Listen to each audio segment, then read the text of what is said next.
You're listening to Life, the Universe, and Everything Else. Today on the show, Dubious Diagnoses.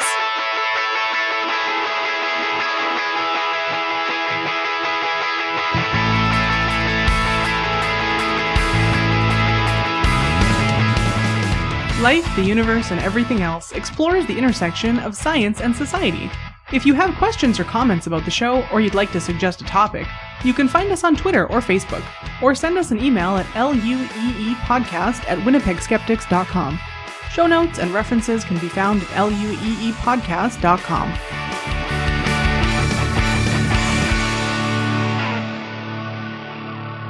My name is Laura Creek-Newbin, and I'll be your host tonight. And with me, I have Ashlyn Noble. Hello. Lauren Bailey. Hello. And Jem Newman. Hi. Thanks for joining me, everyone.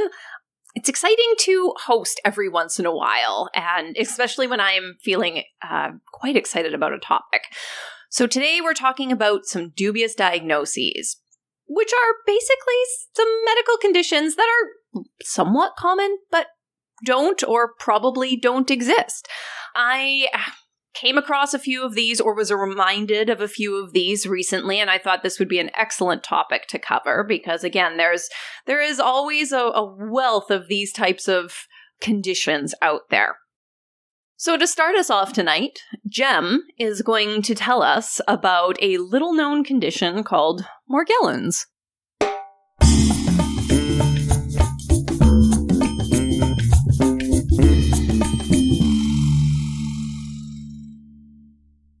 Morgellons disease is a disorder characterized by neurological symptoms, most prominently fatigue and the ever-present brain fog, musculoskeletal pain, and sores that most strikingly contain colored hairs or fibers growing from them. The syndrome was first identified by Mary Leitow, who went on to found the Morgellons Research Foundation, which was granted nonprofit status in the United States in 2004. In 2001, Leitow's 2-year-old began to complain of subcutaneous bugs, and she noticed that he had developed sores on his body. Examining these sores with her son's toy microscope, she discovered vivid fibers of red, white, blue, and black growing from them. After consulting with countless specialists and receiving unsatisfactory answers, Leitow turned to an obscure letter by English polymath Sir Thomas Browne, in which he wrote, quote, "Hairs which have most amused me have not been in the face or head, but on the back, and not in men, but children, as I long ago observed in the endemial distemper of little children in Languedoc, called the Morgellons, wherein they critically break out with harsh hairs on their backs, which takes off the unquiet symptoms of the disease, and delivers them from coughs and convulsions." She concluded that the disease described by Browne must also be afflicting her son, and she put together a website dedicated to the condition. According to Leitow, she was hoping to hear from scientists and physicians who might be able to explain this Morgellons phenomenon, but she claims that she was instead inundated with responses from thousands of people who were suffering from the same condition and whose doctors refused to believe them.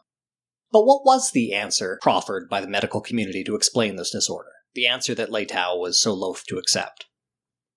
The medical consensus is that these are cases of what's known as delusional parasitosis.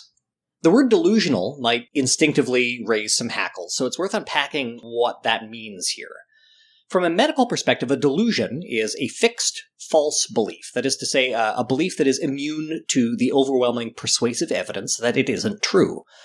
However, it's worth noting that the majority of people who hold an individual delusional belief are fully functional people, and these beliefs do not interfere with their day-to-day activities. Delusional parasitosis, also called delusional infestation, or Ekbom syndrome, is a syndrome characterized by the fixed, false belief that an individual is infested with parasites of some sort, typically worms, fungus, mites, or in the case of Morgellons disease, living threads. If it is true that Morgellons is simply a manifestation of delusional parasitosis, many of the nonspecific symptoms, fatigue, muscle aches, brain fog, may conceivably be psychogenic. But what of the sores? And more perplexingly, what of the fibers found growing in them? Any guesses? The sores are self-inflicted and the fibers are from fabrics. That's exactly right. So the sores come from scratching. The patients scratch themselves. I'll quote from the up-to-date article on delusional infestation authored by Dr. Catherine Su.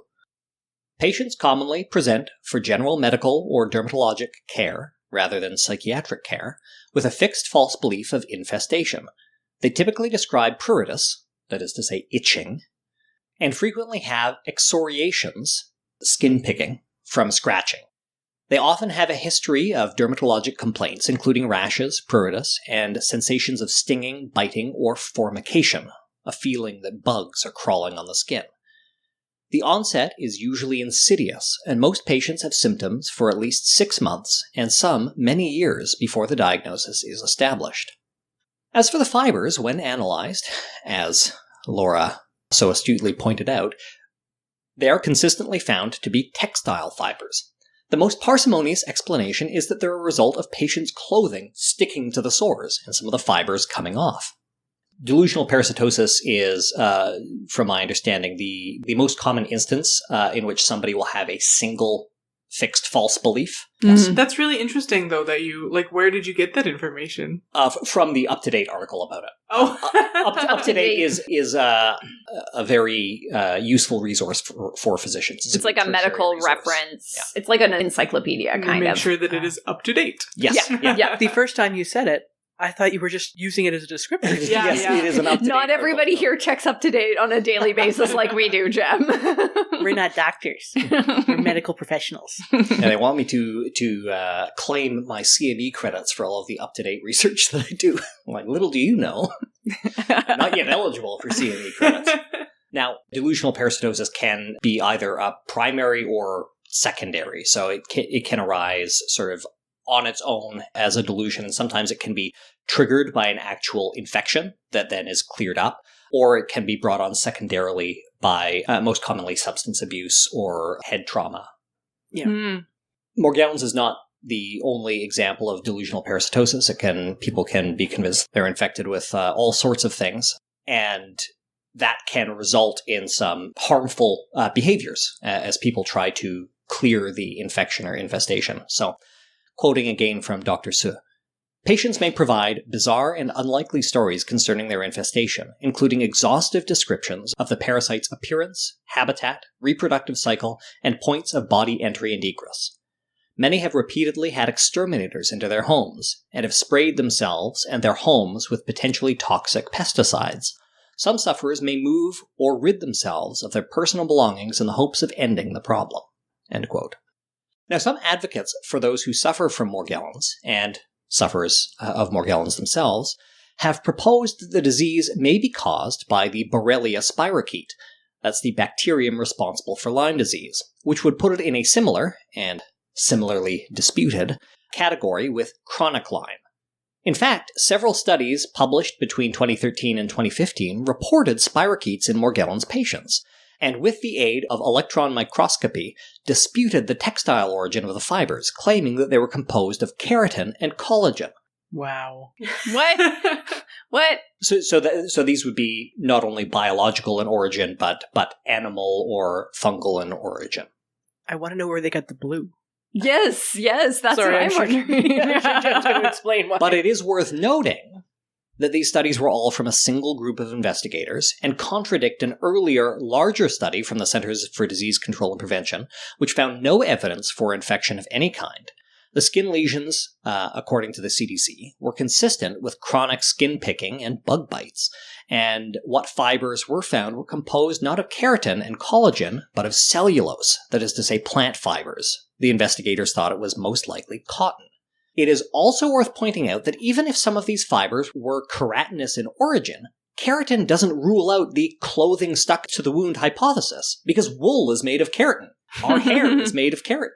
A 2008 Washington Post article on Morgellons noted that the online communities devoted to the disease were awash in conspiracy theories, with proposed explanations for Morgellons that included nanobots, chemtrails, and extraterrestrials. Nice progression there. I like it. Wikipedia reports that the Morgellons Research Foundation, originally begun by Leitao in 2004, although she claims that it was founded in her mind in 2002. Wikipedia reports that it was shuttered in 2012. But their website is still up today and lists a board chaired by Dr. William T. Harvey, MD.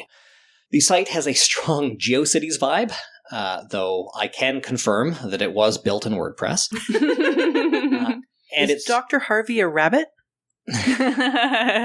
There's a Jimmy Stewart movie called Harvey, where his best friend is a 6-foot-tall talking rabbit that only he can see. It is a lovely film. It is. I made Laura watch it with me. It is a lovely film, and sure. Sorry, Jem, I cut you off there to make a Jimmy Stewart joke, because that's what the kids are into these days. Yeah. That'll buoy our plummeting listenership numbers. That'll play in Poughkeepsie. Oh, Tell your friends about our podcast. No one listens to us anymore. I can see why. The Morgellons.org front page currently features an article attributed to Citizen Researcher Blue, headlined, quote, "Chemtrails and Morgellons. It's worse than you thought," alongside ads for Zinni Optical and 1-800-CONTACTS. It appears that the site has not been substantively updated since 2014. Well, I mean, maybe that's good. Maybe there are less people who are suffering under this delusion. It's possible. But a lot of these things tend to attach themselves to the explanation du jour. Yeah. So, just so we can do a quick recap here.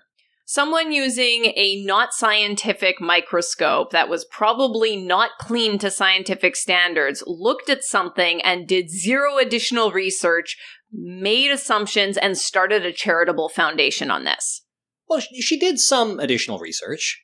She somehow stumbled across this paper from 1690. Right. So what I meant is that she describes it as like a French medical paper, but this guy was an English polymath. It was just a letter to his friend. Okay, so she stumbled across whatever, going down the rabbit hole of Google at the time, or whatever she was doing. But what I meant is that she didn't actually get this tested by not toy microscope labs. So, not really. No. Okay, good. I just wanted to make sure. To a series of physicians, including a man who is described as basically the Dr. House of Pediatrics, who was reputed to be able to sort of solve any unknown pediatric condition, and like Dr. House, told her she had Munchausen by proxy. She was unsatisfied with the explanation that she was provided, and so forged her own path. Okay. Great.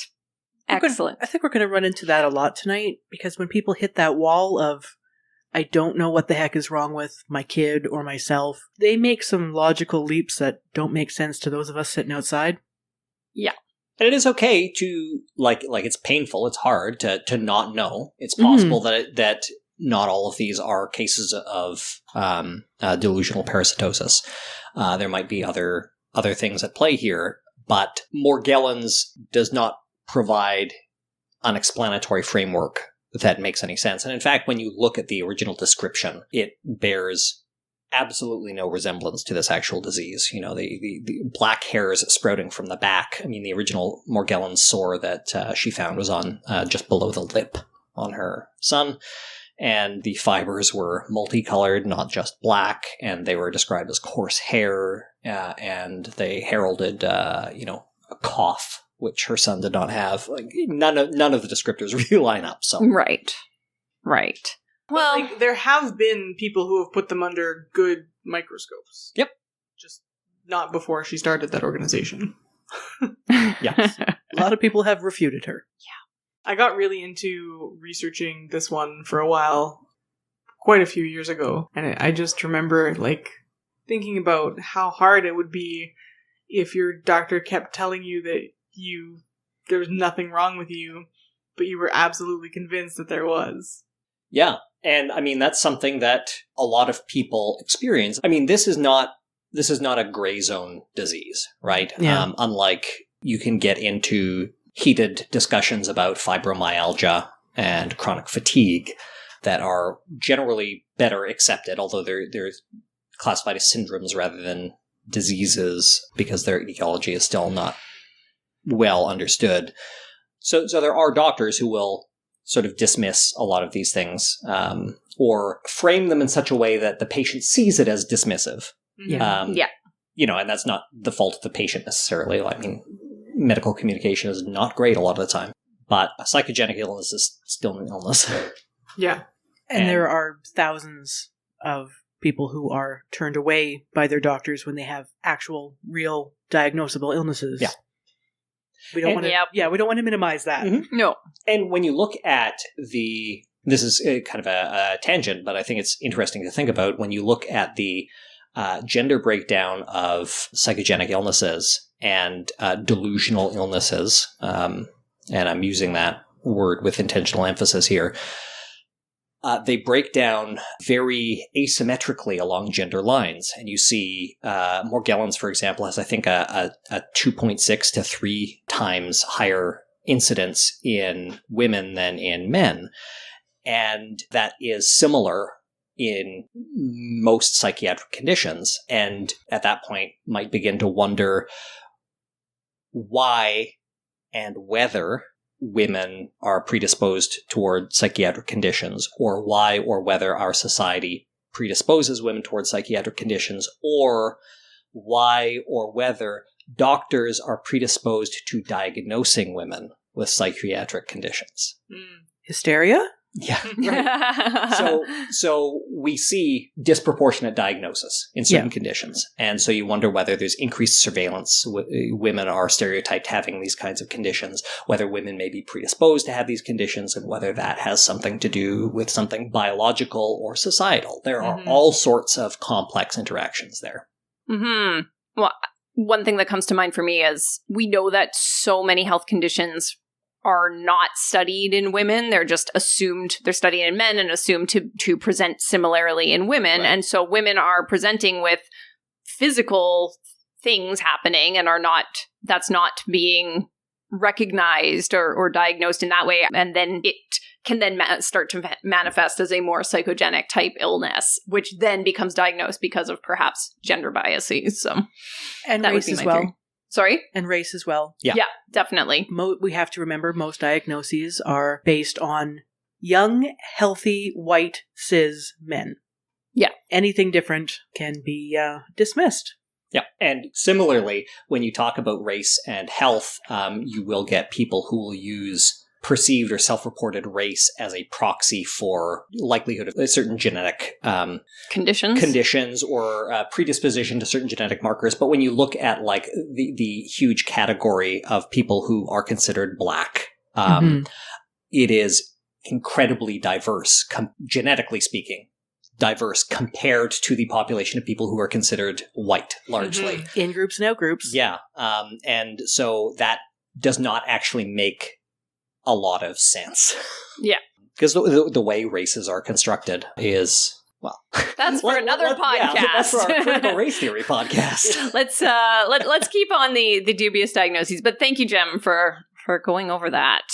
That's something. All right.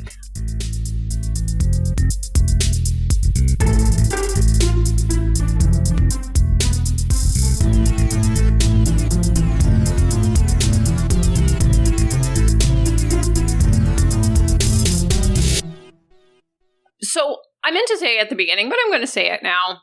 I wanted to structure this from the least plausible to the most plausible for these likely fake diagnoses. So we're going to move slightly up on the plausibility chain, and Ashlyn is going to talk to us about something that I've seen a resurgence of lately. I've heard that I have these little glands on top of my kidneys, the adrenals, and they get really tired sometimes. So are they fatigued, Ashlyn? Cute little guys, a real tucker down. So is plausibility chain the backbone of like Dubious coin? Or blockchain. It's a blockchain joke. Yeah. I wouldn't even go that far. It was structured like a blockchain joke. It was a bad joke. Well, Laura, that ties in so well with the beginning of my segment that it seems like we coordinated this, but we didn't. Nice. I love it. So, Laura, how many of these symptoms do you have? Are you ever tired or fatigued to the point where you don't want to get out of bed? Daily. Have you been experiencing poor sleep? Off and on? Do you ever feel anxious, nervous, or just run down? Oh, yes. Do you ever crave salty or sweet snacks? I have my second cookie in front of me. Do you ever have gut problems? Sometimes. Wow, you have all of the symptoms of adrenal fatigue. So do I. Oh my god. What? Whoa. Whoa. You may be able to get a naturopath to diagnose you. Well, May? There's one down the street.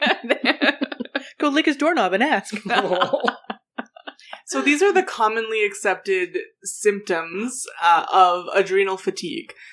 People who feel stressed out about life, they're tired all the time, maybe they need caffeine, sometimes they want snacks, like, wow. Lauren's just raising their hand.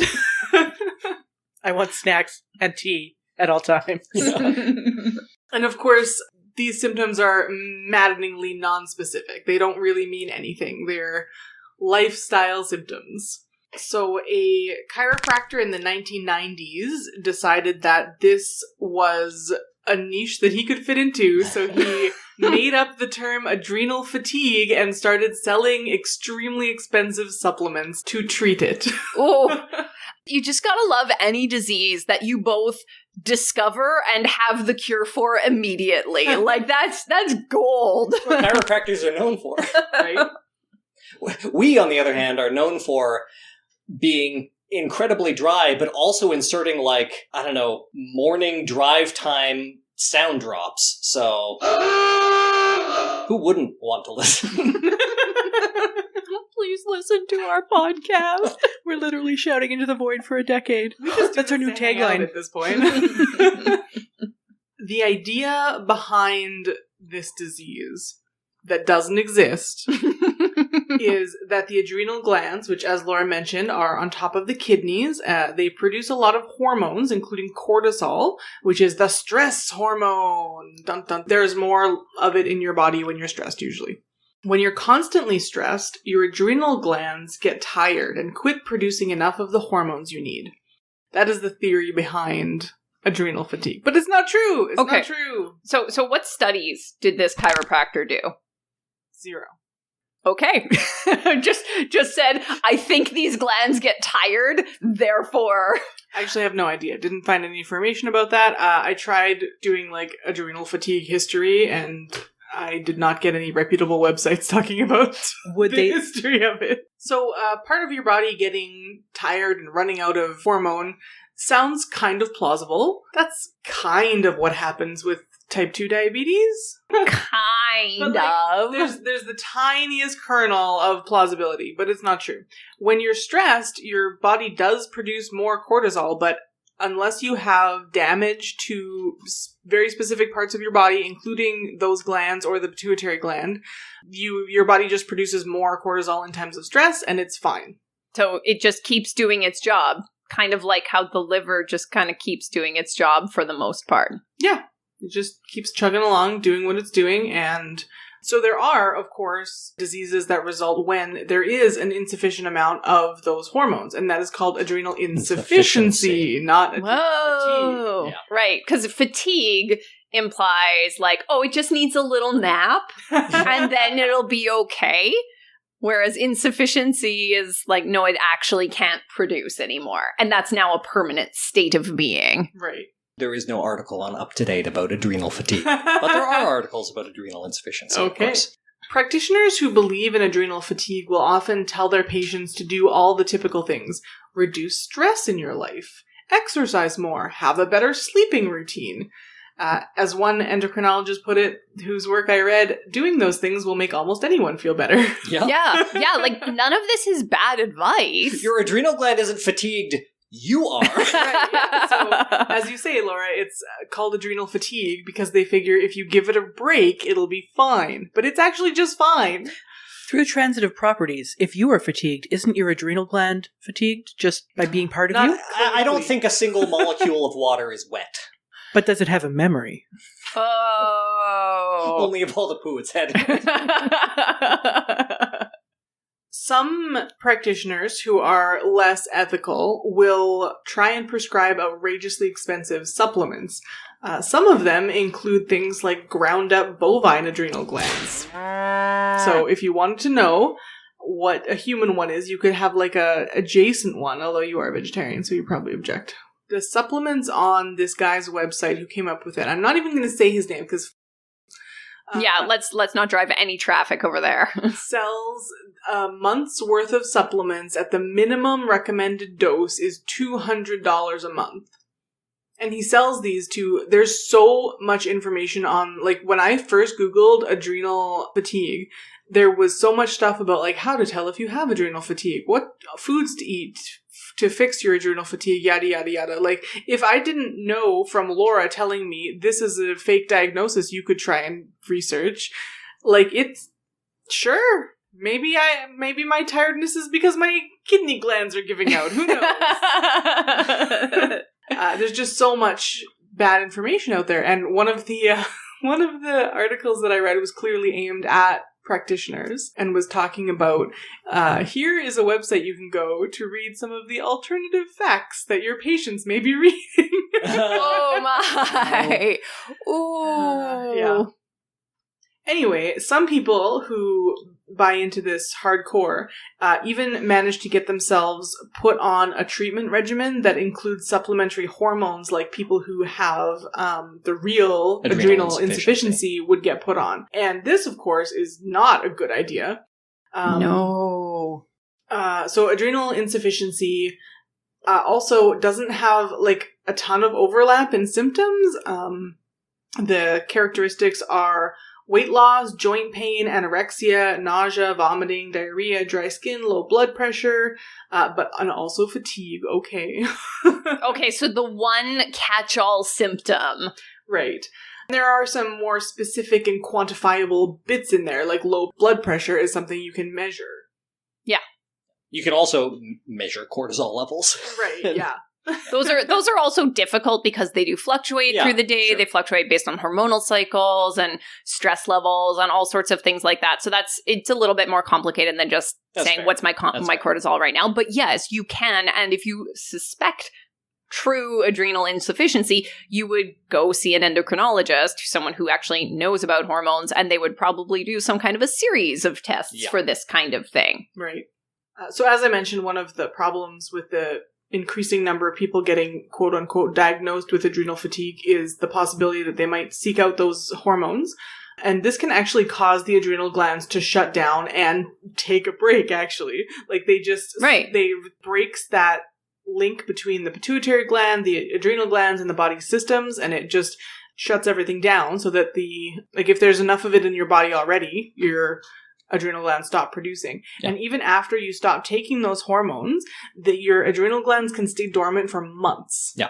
Like, it can really screw you up. You're totally going to muck up your homeostasis. Yeah. Like, so basically every hormone in the body has varying degrees of complexity in their self-regulatory mechanisms. Some of them are looking at how much of this hormone do I have? Should I squirt out more of it or not? Some of them are looking at how much of this end product do I have? Some of them are, there are all sorts of different lengths of causal loops going on there. Mm-hmm. But if you're just inserting your own hormone in there, like, that's going to cause problems. Yeah. It's not just vitamins. You can't just pee it out if you have too much in your system. Yeah. And then if you do encounter some sort of unusual physical or mental stress, then your body's not going to be able to keep up with that. Bad idea. Don't do it. Yeah. That's why your body puts out more cortisol. Yeah. Those particular. And just to be clear, like B and C are really the ones that you'll pee out if you have too much. A, D, E, and K are bad news bears if you take too much of those. True. I shouldn't be throwing around vitamin misknowledge. A lot of the ones that people would be on. Mm-hmm. Yeah. So in a lot of my sources, I was really heartened to find that it was really being stressed that doctors shouldn't just dismiss patients with adrenal fatigue, like when they come in saying, I think I have this, and that they should instead like validate their symptoms and sort of guide them toward like, well, I don't think that this fits, but maybe you have depression or anemia or something else that actually does explain some of the symptoms that they're coming. Because the symptoms are still valid. If you can't get out of bed, maybe you need some help with that. Yeah. Absolutely. There are lots of reasons you don't want to just dismiss somebody's symptoms. I mean, the most obvious of which should be that's not good patient care. But it's also going to drive them into the arms of people who are peddling these kinds of expensive non-treatments. Yeah. There's often a fear that if you don't shut down that incorrect information, that you have done a disservice somehow. But it's not a dichotomy. It's not a either I say, no, that's fake and you don't have it, or yes, you have it. That's not how it actually works. There's there's a lot of middle ground, and there are ways to say, you know, like you said, Ashlyn, I don't think that's really fitting, or, you know, we're looking at these things and that it seems like these markers are looking like they're working fine. Perhaps we can explore this, or I have this idea, or, you know, what makes you really, like, what makes that idea really stick with you compared to this other idea, and exploring that. So there are lots of ways of doing that as well. So one big thing I've learned is shutting things down is satisfying for the person saying it, but not for the person receiving it. And so when you are providing patient care, it only matters really how the person receiving it takes it. Yeah. It doesn't matter what your ego says, as satisfying as it is. And that's why we have venues like this where I can talk about this kind of stuff. Yeah. Just say, it's fake, it's fake, it's fake. It's a fake. Right. Yeah. No, I think that's a really important caveat, and especially now. One of the problems that practitioners are apparently encountering is that some naturopaths and whatnot will offer a blood test or a saliva test for cortisol levels, which apparently are one of the, what was it say? These are not backed by current scientific evidence. Boy. And so if your patient comes to you saying, well, he gave me a test though, and it showed this, like, it's really hard to be like, well, sorry, that test doesn't actually work. It's bullshit. It's the Oxford capacity analysis for your blood. That's the Scientology test. But that is scary, and I will talk about that a little bit too, that you can get these tests, and sometimes these types of practitioners can order actual tests, and it comes down to the interpretation of things, and that's the scariest to me. Like, something that is a test that it's like, okay, it's a test, but it's not a thing, so we can talk about that. But another thing is like, that's actually a test that we do, but what you've heard about this from your results, that's a lot more difficult to entangle. So, yeah, but having that paper, right? And you paid for it too, because pretty much all of these tests are not covered by any kind of insurance plans or things like that. So you've got a whole lot of investment bias going on here too. And you have a practitioner looking at you saying you need to do this and this, and I know I can fix this for you in, I'm going to say 90% of the cases. I'm just throwing that number out there. Sorry if there's some skeptical naturopaths out there. The page that I was directed to as like, here's a page that was written about this that was aimed at patients, said something along the lines, and I found it quite interesting that they would try and use this angle, but persuasive. If you do pursue testing or treatment for this, your insurance probably won't cover it because it's not a recognized illness. Cool. Well, thank you for that rundown, Ashlyn. That was excellent. And I'm surprised that you hadn't really heard of this one before, because I hear it constantly, but I know that's the bubble in which I live. So I'm glad it was something new for you.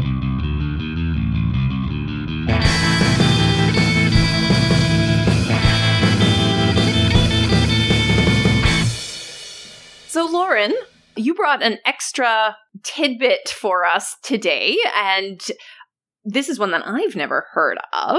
And you're going to tell us a little bit about Wilson's thyroid syndrome? Speaking of a laundry list of symptoms that turn themselves into a diagnosis, in the 1980s, a new thyroid problem was all the rage. WTS. That's an S, not an F. Wilson's Thyroid Syndrome, or Wilson's Temperature Syndrome. Either way, it was named for its discoverer, E. Dennis Wilson. The E stands for, he's not the beach boy.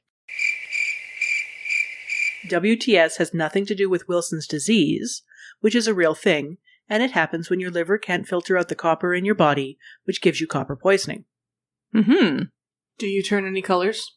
Your eyes do. Your irises do. Yeah. That's one of the signs. You see, I think it's a little orange, like an orange circle around. Oh, That's how so Between that and liver function tests, that's how you suspect it. That's how they diagnosed it on House. excellent. You're like, list of diseases I'd be okay with having. The one that makes me look like a fantasy character. Got it. I love the metal ones that turn me different colors. So colloidal silver turns you blue, so I thought that maybe copper turns you a different cool color. Wouldn't it be cool if you had both? Which one turns you purple? That's what I want. Purple dye. But so much of it isn't light fast. That's the problem, Laura. Okay, so we've established that Wilson's disease is a real thing that turns your eyes colors, and Ashlyn wants it even though it's terrible. Okay. WTS, on the other hand, is a fake disease prevalent in alternative medicine circles and can be blamed for a host of random symptoms by its, diagnosers. Is that a word? Whatever. Apparently, it gets diagnosed when your base body temperature is too low, which causes your thyroid to not convert T4 to T3. I'm not attempting to pronounce the actual... Doctors never do either. No, I know. That's why I put T3 and T4. Yeah. But even though your thyroid is not converting T4 to T3, your thyroid still tests as normal. That is one of the major triggers of this WTS. One of the major signs that this diagnosis makes no sense. Exactly. Wait, so is this supposed to be some kind of subclinical hypothyroidism? Yeah. Okay. But it's not subclinical because it's having clinical symptoms. But that's the whole idea of subclinical hypothyroidism. You take your tests and you're either like on the extreme of normal, but you're having all the symptoms. You'll learn about this, Jem. No, I know. Well, speaking of symptoms, Wilson claimed that WTS can manifest as anything, including, are we ready? Fatigues. What? Headaches. What? PMS. Hair loss. Wait, what? We know what causes PMS. like this is a very obvious thing. Yeah. PMS doesn't stand for anything, Ashlyn. It just stands for, women behaving ways I don't want them to behave and being mean to me. Having emotions. The next one on the list is irritability. Men get irritable, women get PMS. Fluid retention. Depression. Decreased memory. Low sex drive. Unhealthy nails. And easy weight gain. These are all symptoms of Wilson's thyroid syndrome. I have really weird nails. I might already have it. You should look at my eyes. Well, Wilson does claim that it is one of the most common of all chronic ailments and probably takes a greater toll on society than any other medical condition. What? It sounds like aging. Or like hormonal fluctuations. So because we can't see any changes in the thyroid, the main sign of WTS is a sustained body temperature below, get ready for it, 37 degrees Celsius. What? But that's not even... What? That's not the number. Yep, standard body temperature is a range, folks, with 37 degrees in the middle. And it's not even, these days they're saying 37 is actually a little bit on the high side. Yeah. So if you're lower than 37 and you're experiencing these symptoms, you might have Wilson's temperatures. That's It's how he temperature or knows thyroid. that Yeah. it's the most widespread thing affecting society. Yeah. Oh my If you're slightly gosh. chilly and you got the PMS. Weird, I have Wilson's thyroid syndrome every month. Wilson treated his false syndrome by giving patients sustained release T3. Wait, Oh. more thyroid hormone when you don't need it is not a good idea. Like hormones, as we've discussed, more is not better. He did this until one patient died. You think?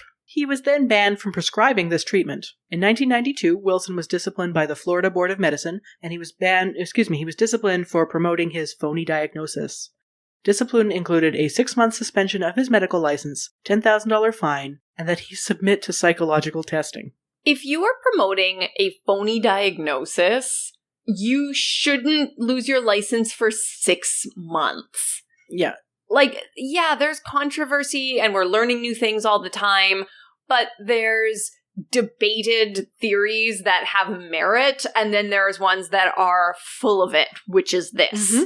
This one doesn't even turn your eyes different colors. So. Right! Like, how can it be a disease if your eyes don't turn colors? I mean, as we've talked about before, I can sort of see how having a diagnosis gives people comfort. It does. And that's why this is still diagnosed to today, like even to today, through alternative practitioners. If your symptoms don't make any sort of diagnostic sense, and you've heard of Wilson's disease, so that the word Wilson is kicking around in your head going, oh yeah, that's something very serious. I saw that. I heard about that on Donahue, because of course it's 1980 in here. Unfortunately, that kind of slap on the wrist is very common in medical practice, both in the United States and Canada, because there's, doctors have a very vocal, we both have the regulatory mechanisms, but we also have a very vocal lobby. So in Manitoba, we have Doctors Manitoba, which is our professional association. And these organizations will often lobby against kind of overregulation. Yeah. And will, defend doctors up until the point where it's very clear that there's nothing that they can do. So the more responsibility you carry for things, the more authority you command in society, the greater the punishments should be should you cause harms, especially knowingly. Yeah. Mistakes happen, and we can all understand that. But negligence or willful ethical breaches that go on for years, sure. You are a well-educated person and you know this is a problem. And if you get to be the top of the chain and all of this in so many different ways, 6 months suspension. You should have that same amount of consequences. Yeah, I wouldn't frame it as a punishment so much. No, it's practicing medicine is not a right. No, it is a privilege. Yeah, and we need to protect the public, right, from people who have this immense amount of power and a huge potential to do harm. That's what I'm saying. Yeah. I'm saying that the risk is so high. There is so much at stake here that the potential fallout should reflect that. Yeah. It's a complicated topic, but that is part of what you sign up for when you are taking on these positions of authority and power over people. So you start being a dickhead with your diagnoses, we're going to start, we'll come at you. Newman's syndrome. Where you pontificate and bloviate for hours.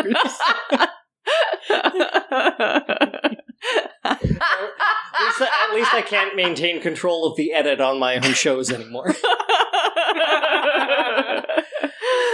Power was taken out of my hands. Oh, well, that was great, Lauren. Thank you. I had not heard of that, and I'll be on the lookout. I'll keep my ears open for that one. It hasn't crossed my path yet. Not Wilson's disease, Wilson's temperature or thyroid syndrome. So now I'm going to tell you all about the condition, while not a chronic disease, is afflicting almost everybody in the population. We should be very concerned about this, and we might all be living with it right now. Would you like to hear what this terrible thing is? Yeah. Have any of you ever heard of Candida Overgrowth? Mm-hmm. Well, I know Jem has because he lives with me. Oh, yeah. Okay. Did you know that 90% of the population is living with this horrible infection and it's ruining our lives? That's too many percent. Infection or colonization? Infection. Here's the key. So Candida Overgrowth. Now, you're going to notice some similarities here, and I don't know why that is, but I wonder if any of you can relate to some of these symptoms. a feeling of fatigue or feeling worn down. I like how we went the same direction here. All right, I'm there. I'm just counting the ones I've got. Digestive issues, especially bloating, especially after meals. All right, so yeast feast, got it. Have you ever felt full? Difficulty concentrating, mood changes or swings, brain fog. What was that? I wasn't listening. Right. Okay, cool. Joint pain and just like aches and things like that. Never had a joint pain in my life. How about super strong sugar cravings? Okay. Skin and toenail fungal infections. Okay, until you got to that, I thought we were just getting high. How about autoimmune diseases? Anybody have that? Okay. No, my arthritis is all osteo. How about seasonal allergies or itchy ears? Anybody have that? Okay. Yeah. I have eczema in my ears. Yep. Okay. Eczema, skin issues. Yeah. In my ears. Oh, that's hell. Oh God. Mm-hmm. I'm so sorry for you. That sucks. Okay. Well, it sounds like at least a good half of this table is well on its way to their Candida Overgrowth diagnosis. Can cats get it? Because Snowflake's here too. I think she legitimately has skin issues. So those are the most common symptoms of this. And I'm like we can see, I mean, I can relate to a lot of those things, and it is the affliction that's just not getting diagnosed. So let's do a little bit of a background here.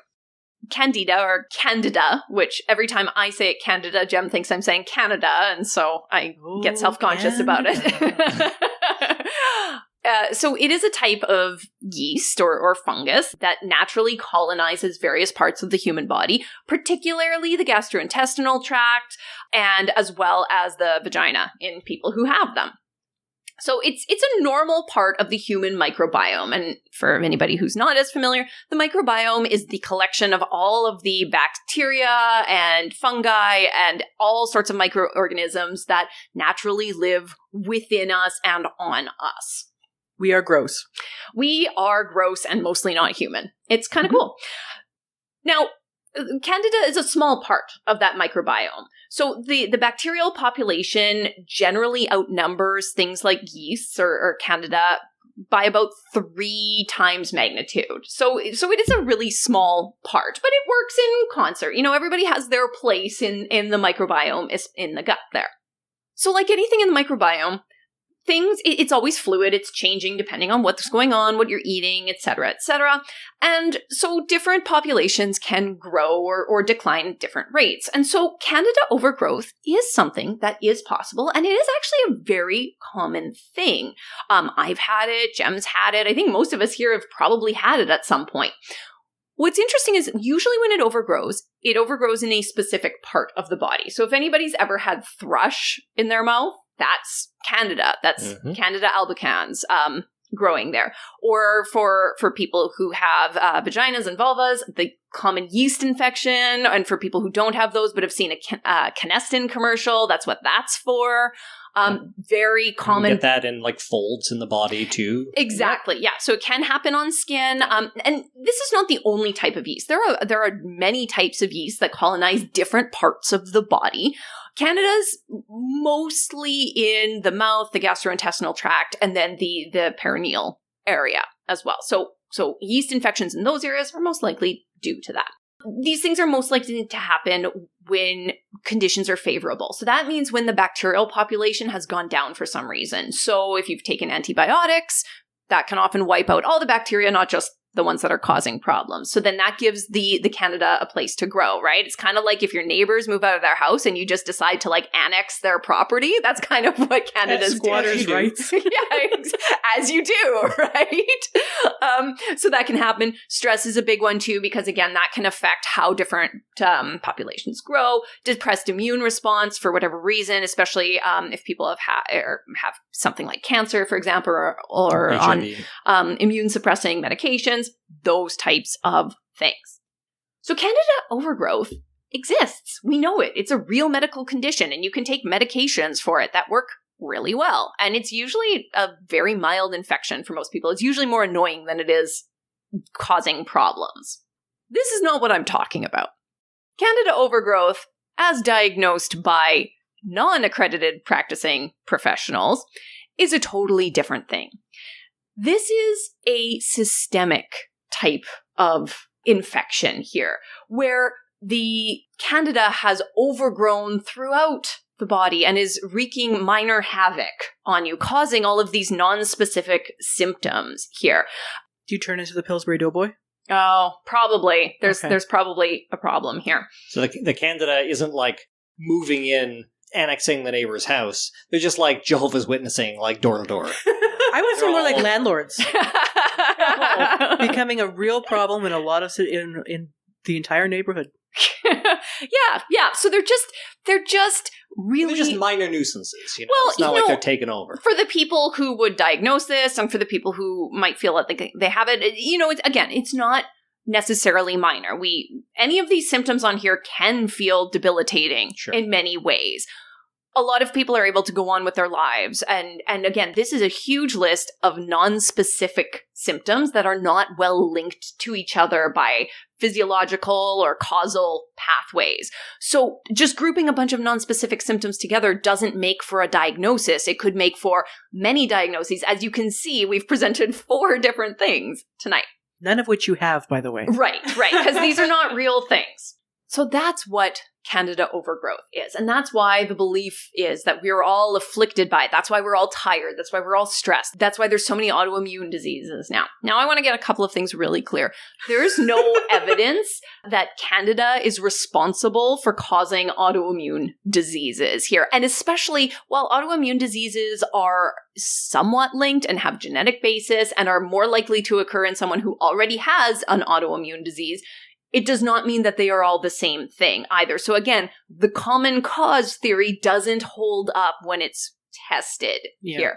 We do have some evidence to say that people who have certain chronic autoimmune diseases, especially gut-related ones, have higher levels of Candida than people who don't.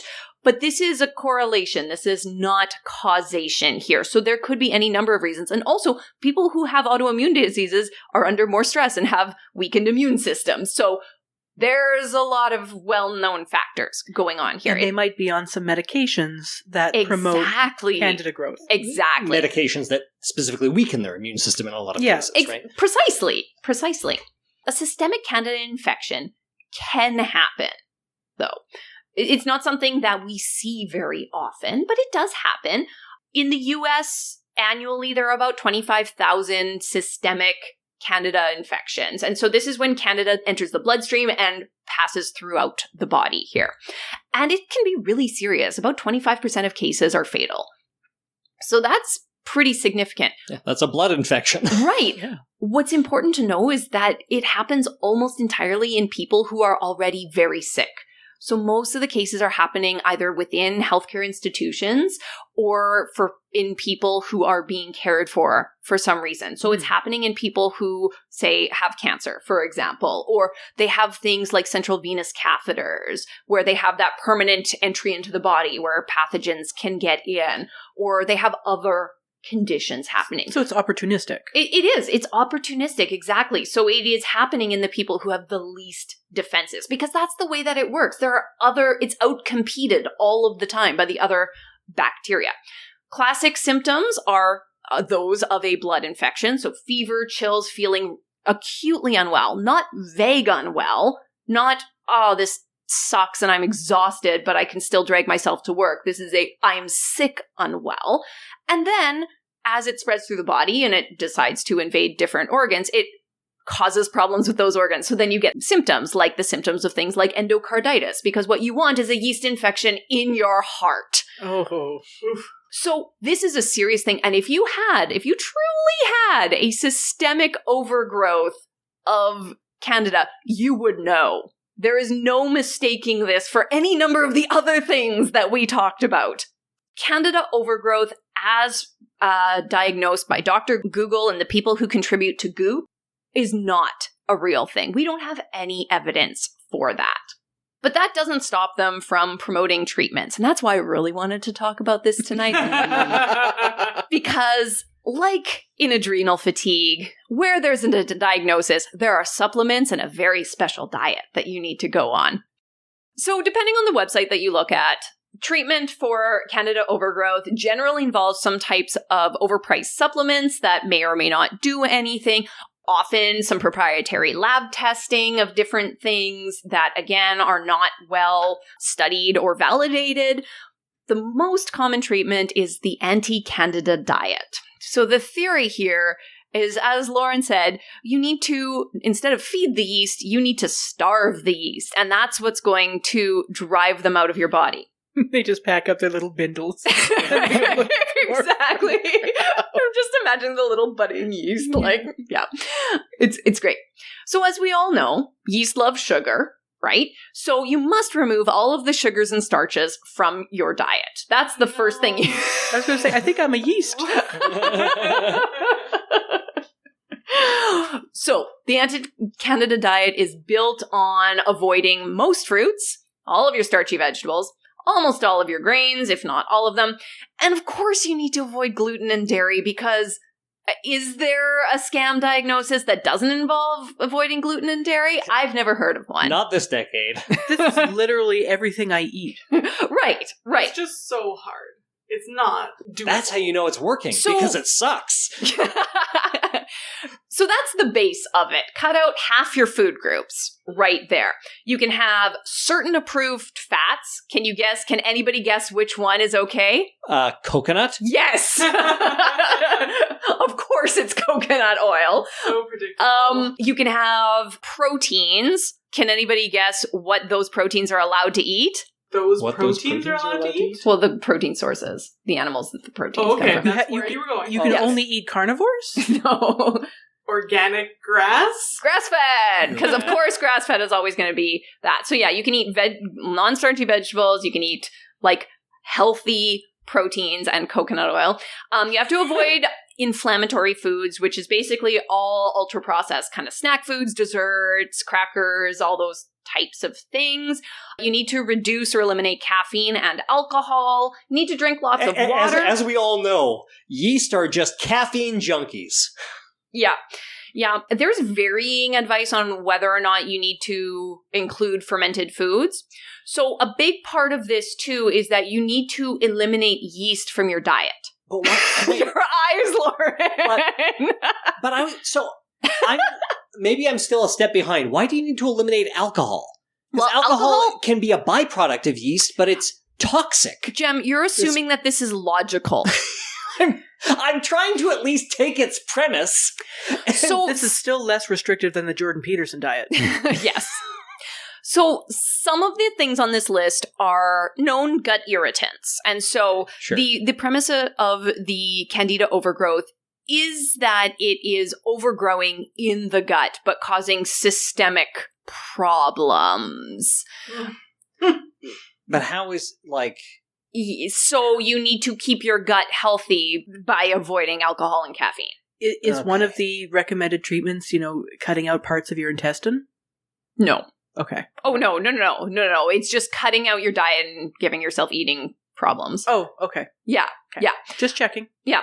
You need to avoid yeast in your diet. So we already covered the gluten, but you can't have bread, you can't have beer, you can't have wine, which again, we already covered. Brewing beer and bread with Candida. Well, this is the thing that doesn't make any sense. So anyone who has ever baked anything has probably come across the fact that the yeast that we use for brewing and baking is not even remotely close to the yeast that we're talking about here. Yes, they're both yeast. It's like saying the cactus and the palm tree are like the exact same plant. They are not. They don't do the same thing. They work differently. Yeah, they're trees, kind of, or they're plants, but that's that. Far less closely related than a house cat to a tiger, or a house cat to a wolverine, or a house cat to a worm, probably. Exactly. Yeah. You have to avoid everything with yeast in it and everything made with yeast too. So this is where the question about fermented foods come in. So some people will say, well, a lot of fermented foods are made with mixed cultures of yeast and bacteria, so you need to avoid that because of the yeast. And other ones will say, oh no, the probiotics in it are really good for you. No bread, all kimchi. Right. But kimchi might have some yeast in it too. Same with the kombucha that they love to put on lists of okay foods, and the kefir that's okay to have. Well, then we need to wash them first to get all the yeast out of them, Laura. It's just ridiculous. And then, of course, you have to have the Candida fighting foods like coconut oil, because what can't it do? Anything, really. It makes a nice curry. Garlic, olive oil, of course. Somehow apple cider vinegar is a Candida fighting food. Wait a minute. Wait, how is vinegar made? You take alcohol fermented with yeast. Fermentation. And then you ferment it again. So why is it that other vinegars are not cool, but this vinegar is okay? Because this apple vinegar is cider made vinegar... with a fruit, a very sweet fruit, and it ends up with a very sweet vinegar. But remember, and this is different from balsamic how? Sorry, Lauren. Aging, yes. And remember the apple cider vinegar craze, though. Yes, exactly. That's it. Because they need to sell those supplements too. And their bottles of whatever apple cider vinegar they are selling. So, of course, you need to starve the yeast and then not add any additional completely unrelated yeasts to your body to treat this. And then some people also get themselves put on some pretty heavy-duty antifungals as well and get very sick from it. Now, those meds are really tough meds. You don't go on heavy-duty antifungals if you don't need to. They will give you all the symptoms. Right. Yeah. Exactly. And a yeast infection. So antibiotics can be hard on your body, mostly because it disrupts your microbiome. But antifungals are incredibly hard on the body because unlike bacteria, which are prokaryotes, fungus, yeast, for example, is a eukaryote just like us. So it's much harder to target it specifically. With you get a lot more collateral damage of human cells. A lot more collateral damage. Yeah. And you usually have to be on it for a really long time if it's a true months and infection. Months. It's why in all of our tutorial sessions, when we're doing our infectious disease blocks, the lesson is always never go to Kenora because you will come away with a fungal disease. This diet pattern, this low starch, low sugar diet pattern actually doesn't have any evidence that it changes the Candida levels in the body. There was some older research that was highlighted in an excellent article by Melinda Wenner-Moyer that shows there's really little connection between the amount of sugar or carb intake and the gut population. So they had groups of people and they manipulated their carbohydrate intake and also their sugars intake, because some people will say it's just sugar, other people will say it's all carbs together, and it really didn't change anything for those people. So we don't have good evidence that for people whose bodies are in homeostasis, that means that they're balancing pretty well, they're not particularly stressed or sick or something like that, their microbiome kind of takes care of itself in a lot of ways. And Candida is not going to be an issue. And there are normal fluctuations. Fluctuations. And this is why things like a single stool sample may not be really reliable, because it will depend on where in the gut. And the presence of Candida doesn't confirm anything. And also knowing your natural level may be different than someone else's, but it doesn't mean that you have an overgrowth or something that you need to then eradicate. But much like the diet changes and recommendations for adrenal fatigue, this type of diet pattern will probably make you feel better if you had a lot of things like caffeine and alcohol and, highly processed foods in your diet, because you are probably going to get a bit more fiber and a bit more vitamins and minerals and just plant-based foods. And also, you'll probably get that placebo effect of feeling like I did something to take care of myself, therefore I feel better. I'm feeling different shitty, so that means I'm getting better. Exactly. Candida is normal. We all have it. You will know if you have an infection or if it is overgrowing. Otherwise, our current life and society sucks, and that's why we're all tired. Capitalism. Oh. Well, thank you, everybody, for humoring me in this. I quite enjoyed hearing all about this tonight. Now, I want to shift gears to our something nice. Who would like to go first? So my something nice this month is working on my bike. I love cycling, and I unfortunately busted my bottom bracket on my... Sorry. That's all it takes? It's been a long day. Busted my bottom bracket. On my good bike. And so I had to ride around my backup bike for a while. And I discovered that my bike had one specific run of this bottom bracket that was only compatible with one specific crank set, and it was this whole thing. So I had to order a bunch of parts online, and I'm going to swap out the bottom bracket and crank set for a more universal setup so that I can tinker with it myself as needed. But in the meantime, those parts have actually just arrived. But in the meantime, what I did is I took my backup bike and traded it in for a worse backup bike, and then bought a whole bunch of parts and Bike of Theseus style turned this worse bike into like a very nice sort of winterized road bike, which I'll use this winter, and I'm also using right now while I get my other bike up and running. And it's just been really nice to, rather than taking it into a shop to like get all the parts and do all the work myself. And it's just very satisfying to work with my hands that way and tackle a project that is specific, well-defined, well-bounded, and manageable. So that's my something nice. I've been enjoying that. Also, the video game Control from a couple years ago. Very good. Only a couple years behind then. Yeah. Nice. Ashlyn?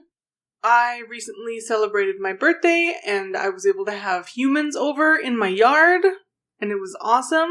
There was music and hanging out, and not fire because we have a fire ban, so that was a bummer. But mostly it was great. It was wonderful. We're all vaxxed. I got to see my friends. And we're recording this in person because we're all vaxxed and we're allowed. Yay! Woohoo! Yay! It is nice to be in the same room with you all again. This chair sucks, though. Yeah, I'm sorry. Well, it was that or impale your feet on Lego all night. So I didn't want to disturb the puzzle. Camping. We'll go with that one. We went camping last weekend. It was really lovely. We brought our bikes for the first time, and that the kids really loved that. So it was nice to have, and we had lovely weather for it, and the kids had a great time. So camping was fun, and we've got a couple more camping trips coming. So that's my something nice. Going again this weekend. Awesome. I have a lot of good memories of biking around campgrounds with my family. Nice. Lauren, what's your something nice? I don't know. I love my wife very much. Wow. She's your something nice. Aww. I did your hair. Yeah. You could talk about your hair even though people can't see it. Oh, you did it? Yeah, always. That's hard. Oh, yeah, it looks great. Yeah. I assumed you had gone to... No. Yeah. I'm not letting a stranger near my head. And I'm still very much scared to leave my house. Yes, but yes, I am here. It's sweet that you feel comfortable here. There was the option of me being the only online participant, so... It is an option. Yeah, no, I'm here. But yes, Ashlyn shaved the sides of my head again.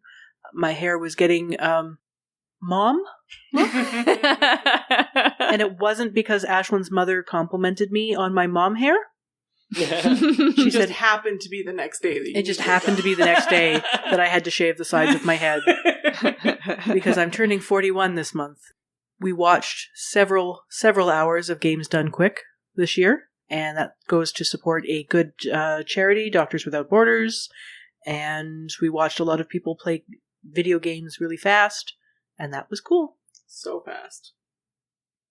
Cool. Like there was Yoshi's Story, took what, 15 minutes? Yeah, an entire video game in 15 minutes. They also, at the end of a run where they had to do all of the worlds in like the original Super Mario Brothers, and get like 100% of the stuff and everything, they did a one where they could do whatever they wanted, and it was like under 3 minutes or something absolutely absurd. But we also watched a 2-hour beating Breath of the Wild.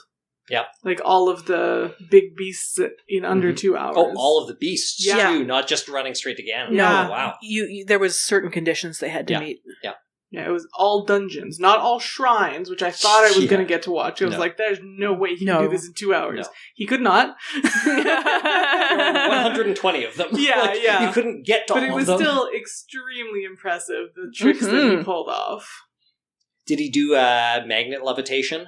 Some of, Yeah. And there was a lot of blowing himself up to get places. Mm-hmm. Yeah. What did he call it? Bomb running or something? Bomb jumping? Yeah. I don't know. I was only half listening and Boomy jumps. Boomy jumps. it's fun. It's a fun couple of weeks to watch. It's 1 week? It's a fun week to watch. It felt longer. I think it was like 2 weekends, like a weekend to weekend. Yeah. So, and they raised a ridiculous amount of money for MSF, so. Nice. That's great. was it 3? Did it cross the 3 million mark, or was it just? It was right around there. Anyway, yeah, it was just shy of 3 million. Awesome. So, cool. Thank you for the reminder, Ashlyn, and thank you, KO'd, for turning us on to Games Done Quick. We had a cute little chat with KO'd as we're going through it. That reminds me, I started playing Star Wars Battlegrounds again, a 2001 Star Wars game with a couple friends of mine who I used to play with, 18 years ago. It was like 2003 or 2004, but yeah. That game is super old, and it took my friend and I like 3 hours to get the rickety old netcode running. And now they don't want to play with me anymore. Aww. Well, that's just because Jem is not nice. He just constantly conquers and wins by a lot. No, I am a perfectly peaceful player, but for some reason they keep attacking me, and I need to teach them a lesson. You hear that, Ian? Jem wants a rematch. You're getting a little tanky there, Newman. Just built a monument to the Empire's greatness, and for some reason they want to destroy it. Oh my god. All right. Well, thanks for sharing your something nice, everybody. And thanks again for humoring me with all of this. What are we going to talk about next month? So I was looking through our archive from the past year and a bit, because someone that I've known for a long time apparently had no idea that I do a podcast. It's like, I should talk about this more, but also let's look through what we've done recently. And it has been over a year since we did a quiz show. Oh, yeah. It will be coming out in September, so that's almost a year and a half, right? Mm-hmm. Oh, that'll be fun. Yeah. Yay. Good idea, Ashlyn. Excellent. I look forward to it. All right. Well, thanks everyone for joining me, and I look forward to our quizzes and questions next month. Thank you, Laura. All right. Have a good night, everybody. Good night. Good night.